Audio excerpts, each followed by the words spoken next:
Mga idol, kumusta po kayo? Yan, magpapalitada po tayo ngayon ng poste. Bago po natin ito umpisahan ay riribukadahan muna natin. O bago po natin itong ribukadahan ay babasahin muna natin ng tubig.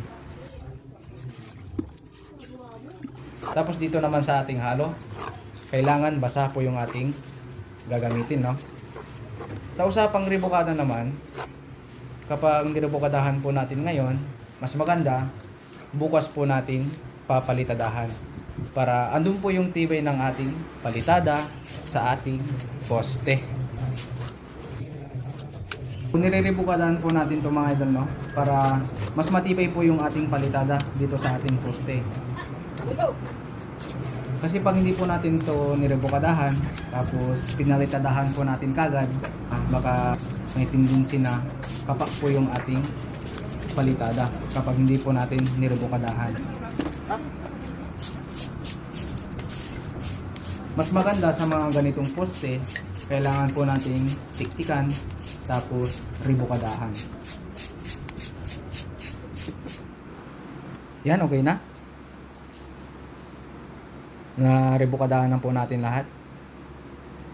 Yan, so babalikan na lang po natin to bukas para mabigla po natin yung ating pagtatapal kasi medyo makapal po yung ating palitada natin dito sa may poste.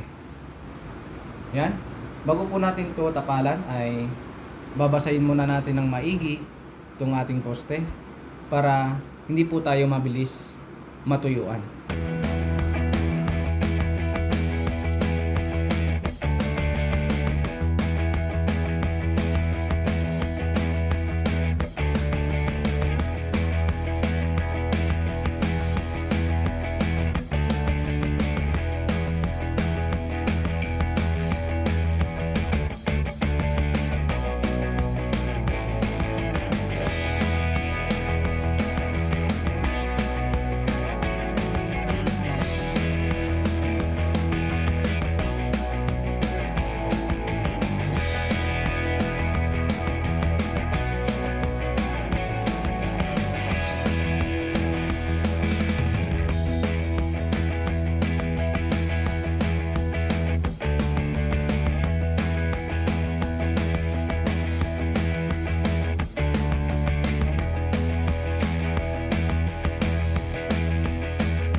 Yan, mapapansin nyo naman dyan sa ating tinatapalan ay inaalis po natin kagad yung sumobra dito sa ating tanse para mamaya ay mali na lang po yung ating babarahin.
Pagkatapos po natin bulihin to ay gagamit po tayo ng rodelang bakal para sumiksik yung mga maliliit na bato at para hindi po tayo mahirapang magpuro mamaya.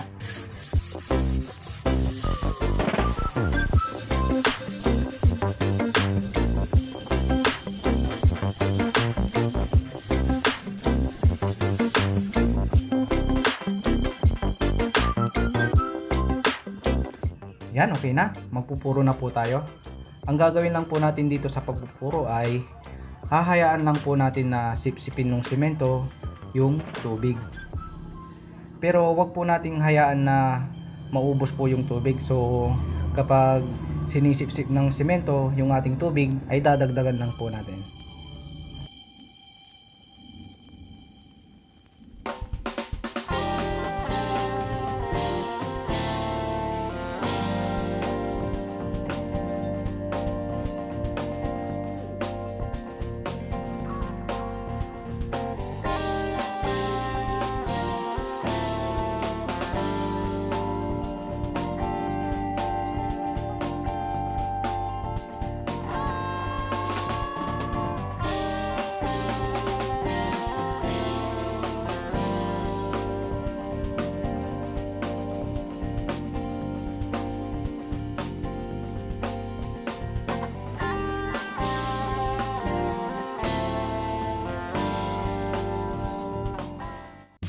Maraming salamat po mga idol, dahil sa inyong patuloy na suporta ay na-reach na po natin yung 100,000 subscribers. Sana po ay hindi po kayo magsawa na umalalay sa ating channel.